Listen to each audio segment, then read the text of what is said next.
Hola, bienvenidos a mi canal. Yo soy el Dr. Lorenzo Paz, soy médico radiólogo y estamos en la sección de lectura de tomografías. En esta ocasión vamos a revisar la tomografía de una paciente femenina de 53 años quien acude con una sintomatología caracterizada por dolor abdominal, específicamente en el epigastrio. Entre otros hallazgos de importancia, se puede mencionar que a esta paciente hace 5 años se le realizó una colecistectomía porque tenía litos o piedras dentro de la vesícula biliar. Así que se solicita esta tomografía pensando en que pudiera tener alguna alteración caracterizada por alteración en las vías biliares o probablemente alguna alteración propia del páncreas, como el caso de una pancreatitis aguda. En el momento que se pidió la tomografía aún no se cuenta con los niveles de amilasa y lipasa para poder saber si esta paciente está cursando realmente con una pancreatitis aguda. Así que vamos a ir analizando todas las series que se realizaron de esta tomografía. Tenemos las fases simple, que la tengo acá. La fase simple me ayuda bastante para poder identificar si hay alguna alteración, tal como alguna calcificación, o también la utilizo para ver cómo está la densidad hepática. Por ejemplo, toda esta estructura que vemos aquí es el hígado y lo mido con esta herramienta y puedo decir que tiene una densidad de 44 unidades Hounsfield. Generalmente cuando el hígado tiene un parénquima que tiene una densidad por debajo de 40, podemos hablar de esteatosis hepática. Sin embargo, en este caso no impresiona que esté teniendo ninguna alteración. Siempre cuando vemos una tomografía en la fase simple ya podemos identificar algunas alteraciones. En este caso, buscando a ver si hay alguna calcificación de relevancia y podemos ver algunas otras alteraciones. Por ejemplo, aquí ya logro identificar que el páncreas, que es toda esa estructura, está más grande que lo que realmente debería ser. Así que ya se puede decir que hay un engrosamiento pancreático y vemos esta reticulación de la grasa peripancreática. Son hallazgos que son súper característicos de cambios por pancreatitis aguda. Evidentemente también aquí en esta fase simple ya es notorio que hay dilatación de la vía biliar. Sin embargo, como no se le ha aplicado o como no estamos viendo la fase contrastada, todavía no lo logramos caracterizar adecuadamente. ¿Para qué otra cosa me sirve a mí la fase simple? Pues yo suelo siempre revisar los riñones, que son los sitios donde normalmente podemos encontrar litos, pero podemos ver que no hay mayor alteración. Así que me voy a pasar de plano a la fase contrastada. En este caso, pues a este paciente se le realizó una fase venosa portal que me va a ayudar mucho para poder identificar si hay alguna alteración. Recordemos que la pancreatitis aguda puede tener dos categorías. Una que se presenta como una pancreatitis aguda edematosa intersticial, donde lo que existe es un engrosamiento del parénquima pancreático con cambios inflamatorios asociados, ya sea de los tejidos pancreáticos o peripancreáticos, y se puede acompañar de algunas colecciones líquidas. Pero por otra parte existe otro tipo de pancreatitis, o mejor dicho, otro tipo de manifestación de la pancreatitis aguda en la que se ve afectada la vascularidad del parénquima pancreático, y es cuando ocurre la pancreatitis necrotizante, donde esta fase contrastada nos va a ayudar mucho, ya que si logramos analizar el páncreas, que en este caso es este, lo voy a poner un poco más grande para que ustedes lo puedan ver. Tenemos aquí todo lo que respecta al parénquima pancreático, así que debemos analizar que todo este parénquima pancreático tenga un realce homogéneo con la administración del contraste.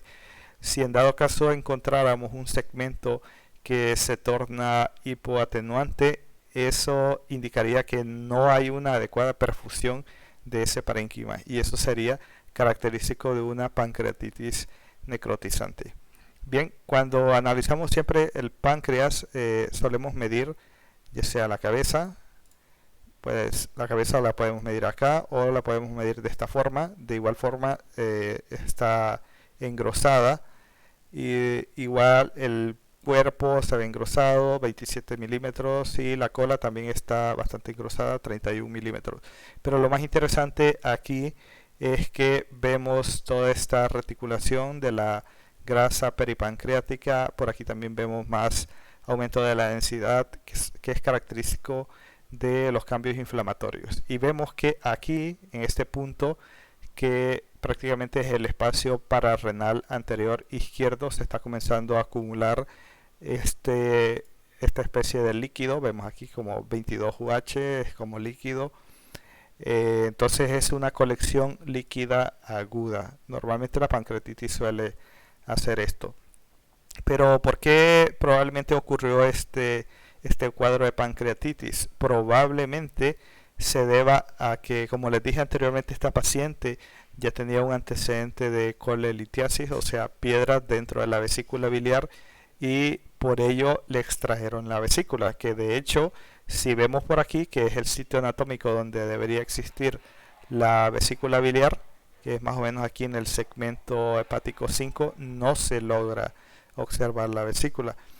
Pero sí puedo observar que hay esto que vemos acá, que son estructuras hipodensas que normalmente no se suelen ver en un paciente sano, que pues corresponde a dilatación de la vía biliar intrahepática. Vemos que tiene más o menos 6 milímetros de diámetro, pero vean esto que interesante, que el conducto hepático común está bastante dilatado, al igual que lo está el conducto colédoco. Todo esto que estamos viendo aquí, esto es el conducto colédoco y tiene más o menos un diámetro como de 15-16 milímetros. Si yo quiero verlo en otro plano, por ejemplo, me voy a cambiar a un plano coronal, vemos aquí que es evidente que es mucho más notorio la dilatación del conducto colédoco en toda su extensión. Y vean algo muy interesante aquí, que si bien es cierto la tomografía no es el mejor método para poder analizar la vía biliar, veo que se logra identificar una pequeña imagen dentro del conducto colédoco que es un tanto hiperdensa. Esto podría ser un lito que esté causando esa dilatación de la vía biliar, y por consiguiente, al causar esa obstrucción, está predisponiendo a que se dé la pancreatitis aguda. Porque la pancreatitis aguda puede ocurrir tanto por causa biliar, puede ser por causa alcohólica, puede ser por elevación de triglicéridos, puede ser por toxinas, pero la mayoría de las veces es causada por una obstrucción de la vía biliar secundario a coledocolitiasis.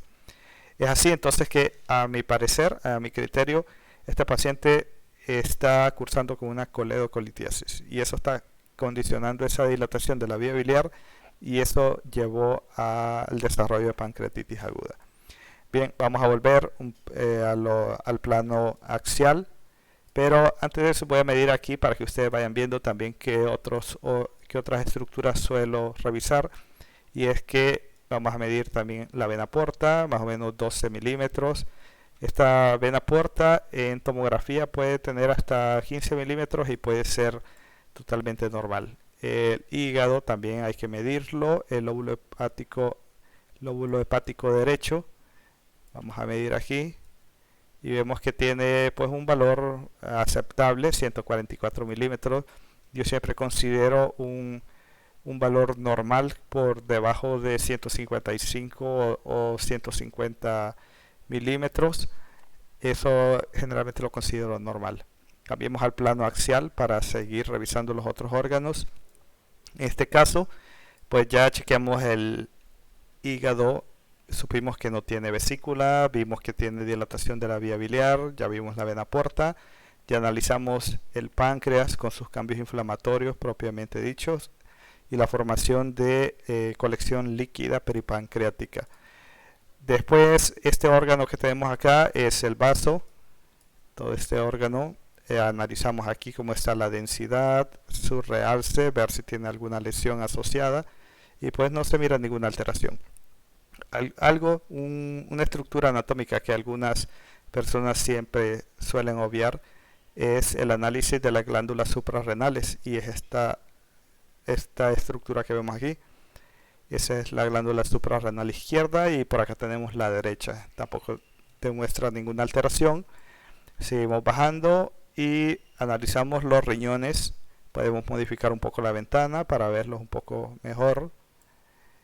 Y vemos que en el plano axial no demuestra ninguna alteración, más que la presencia de un pequeño quiste aquí en el riñón derecho. Pues no suele ser tan significante. Podemos cambiar a un plano sagital para poder ver cómo los riñones están dispuestos. En este caso, pues aquí tenemos el hígado, quiere decir que este es el riñón derecho. Tiene un buen tamaño. Normalmente suelo considerar un tamaño normal que va desde los 80 hasta los 120 milímetros de longitud, u 8 a 12 centímetros. Y por otra parte tenemos acá tenemos el vaso y aquí tenemos el riñón izquierdo. Este también se ve que tiene buen tamaño. Normalmente los órganos siempre suelen ser bastante simétricos o pueden existir pequeñas variaciones. Después que revisemos acá si los trayectos ureterales están dilatados, que en este caso no veo que no haya ninguna alteración. Por aquí viene el uréter y no veo que esté para nada dilatado. Si bajamos, aquí tenemos la vejiga urinaria. Cambiemos a la ventana. Vejiga urinaria sin alteraciones.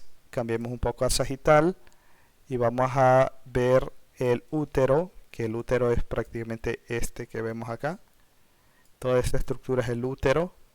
No identificamos ninguna alteración. Tiene un buen tamaño. Normalmente suelen andar por ahí entre 50 a 70 milímetros de longitud. Si cambiamos de nuevo al plano axial, vamos a analizar el sitio donde deberían ir los ovarios, que es prácticamente por acá. Si ustedes ven aquí, esta es la trompa derecha y aquí terminaría en el ovario. Y por la otra parte, por acá tenemos la trompa. Esta probablemente esté plegada por aquí. Está plegada y por aquí, por debajo, debe estar el ovario. ¿Sí? Y ahí no veo ninguna alteración. Después de que chequeamos todos estos órganos, siempre es importante ver todos los recesos peritoneales para ver si hay alguna colección organizada, colección líquida organizada, si hay datos de neumoperitoneo o alguna otra alteración. En este caso, lo más relevante es todos los cambios inflamatorios de esta grasa mesentérica, tanto peripancreática como la que está alrededor del duodeno, que todo esto es secundario al proceso inflamatorio del páncreas. Y la colección que ya habíamos mencionado previamente, que se encuentra hacia este espacio pararrenal anterior izquierdo. Después de que analizamos esos espacios, analicemos el sistema gastrointestinal, en lo cual vemos el estómago, que es todo este. Vemos aquí un poquito de cambios inflamatorios de la región pilórica, al igual que hay un poco de cambios inflamatorios de todo esto que es el trayecto duodenal, probablemente secundario a los cambios inflamatorios del páncreas. Y seguimos analizando todas las asas del intestino delgado. Por último, analizamos también las asas del marco colónico, que si nos ponemos acá abajo, en este punto, aquí tenemos el ciego. Del ciego sale o depende el apéndice cecal, que es esto que vemos acá, que no demuestra ninguna alteración. Sin embargo, aquí hay unos ganglios ileales que a veces pueden estar inflamados cuando hay procesos como de colitis o algún proceso de ileitis o alguna otra alteración generalmente infecciosa, ¿verdad? Más para arriba está el colon ascendente. Luego, si seguimos para acá, vamos a ver el colon transverso, que es todo esto que viene aquí. Si lo seguimos, empieza a bajar por acá. Tenemos el colon descendente, que aquí, a mi parecer, este colon descendente está teniendo reducción o aplanamiento de las austras. Normalmente no se suele ver así, tan pequeño. Esto probablemente en este paciente esté indicando que ha tenido cuadros de colitis anteriores o cuadros de colitis crónica. Si lo ponemos en un plano coronal, nos vamos a dar cuenta que ese patrón de distribución de esas asas del colon no es la habitual. Como pueden ver aquí, está bastante tubular con aplanamiento de las austras, y eso es indicativo de cuadros de colitis. Y por último, pues hay que chequear también el espacio retroperitoneal, que es todo este espacio en el que están incluidos los grandes vasos, en este caso la aorta y la vena cava inferior, que siempre hay que analizarlo pues en el plano axial. Y si lo vemos desde este punto, tenemos la arteria aorta abdominal con todas sus ramas principales, tanto desde arriba, que empieza con el tronco celíaco, bajamos un poco por acá, que sería la arteria mesentérica superior, y un poco más abajo también emerge la arteria mesentérica inferior, y luego se bifurca en las arterias ilíacas comunes. Y por acá, por el lado derecho, pues tenemos la vena cava inferior y todos sus afluentes. Aquí es importante siempre analizar que no exista alguna adenopatía o alguna masa a este nivel. Y después de que hemos analizado todas las estructuras que corresponden al interior del abdomen, yo lo que suelo hacer es analizar las estructuras óseas de la columna vertebral. Para ello me cambio a una ventana de hueso, y aquí podemos ver cómo se disponen estas vértebras lumbares hasta las 5, 4, 3, 2, 1, y luego de aquí para acá son las vértebras torácicas. Este paciente parece que está comenzando ya cambios degenerativos que se caracterizan por la formación de estos pequeños picos que son osteofitos anteriores. Aquí vemos otro. Normalmente esto se suele ver en pacientes mayores de 50 años, en este caso tiene 53 años este paciente, y pues ya comienza a tener ese tipo de alteraciones. Por último, pues analizar solo el resto de estructuras óseas y tejidos blandos, que no exista ninguna otra alteración. Bien, entonces como ya terminamos de analizar todo el paciente, ¿cuáles son las conclusiones a las que podemos llegar? Pues la conclusión diagnóstica es que el paciente está cursando con un cuadro de pancreatitis aguda, edematosa intersticial, con colecciones o con colección líquida aguda peripancreática, que es esto de acá. ¿Sí? Esto pues asociado a dilatación de la vía biliar intra y extrahepática, probablemente secundaria a coledocolitiasis. La forma de comprobarlo es pues realizando una CPRE o una colangioresonancia magnética, o bien se puede realizar un ultrasonido a fin de lograr identificar el probable hito, que es este que vemos aquí en el coledo distal. Entre otros diagnósticos se puede mencionar también la ausencia de la vesícula biliar, los datos sugerentes de colitis crónica y los escasos cambios osteodegenerativos de la columna vertebral lumbar. Bueno, con esto terminamos. Espero que les haya gustado la lectura de esta tomografía.